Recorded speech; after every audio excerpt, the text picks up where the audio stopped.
হচ্ছে মানে ওয়াক যে কেন্দ্র সরকার ডাকে আনা হইল, কিন্তু ওয়াক তো কোনো কিছু দিবা ধরছে না।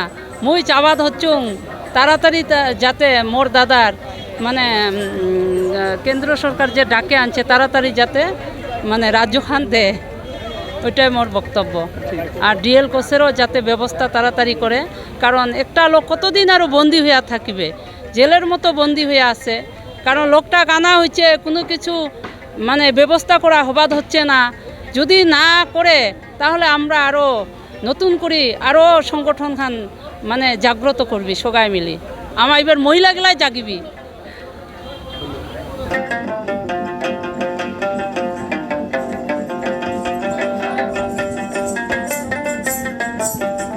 চন্দ্রনাথ রায়, মই জেনারেল সেক্রেটারি অফ কেএসডিসি।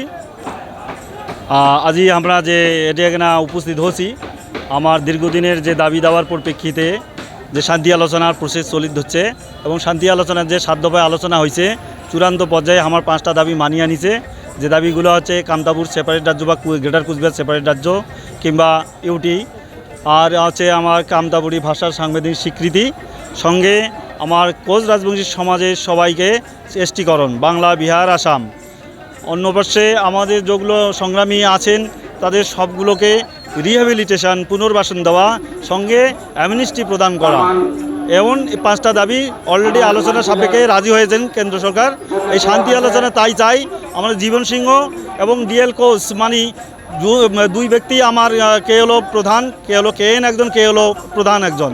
এই দুইজন যে শান্তি আলোচনা প্রক্রিয়া এসছেন, উমা তাড়াতাড়ি উমার মাধ্যমে কেন্দ্র সরকার বসিয়া সেই শান্তি আলোচনা চূড়ান্ত পর্যায়ে সমাধান করুক এবং এটাকার বৃহত্তর জনগোষ্ঠী কামতাপুরবাসীর যে দীর্ঘদিনের দাবি, মৌলিক অধিকার, স্বাধিকার, যাই বলেন গো, ভাষা, সংস্কৃতি, ইতিহাস, ভূখণ্ড, আমার ভারতীয় ইউনিয়নের মধ্যে একটা অঙ্গরাজ্য হিসেবে আমাদের শিখিয়ে আমার দাবি পূরণ করিয়া আমার স্বাধিকার এবং মৌলিক অধিকার ফিরিয়া দেও এবং শান্তি আলোচনার মধ্য দিয়ে।